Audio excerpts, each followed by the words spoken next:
वसफ दसां शाहे दो जहान दा बेद सीने दे उते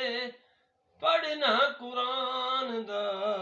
बेद सीने दे उते पढ़ना कुरान दा मनशा हजूर दा सी मकसद हजूर दा सी सोचे आए दूर दा सी मतलब हजूर दा सी नंगा न कोई वाल वेखे मेरी हमशीर दा नंगा न कोई वाल वेखे मेरी हमशीर दा अल्लाह नू मनाया सौदा करके शरीर दा सब्र कमाल डिठा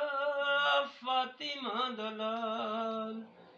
सब्र कमाल डिठा फातिमा दलाल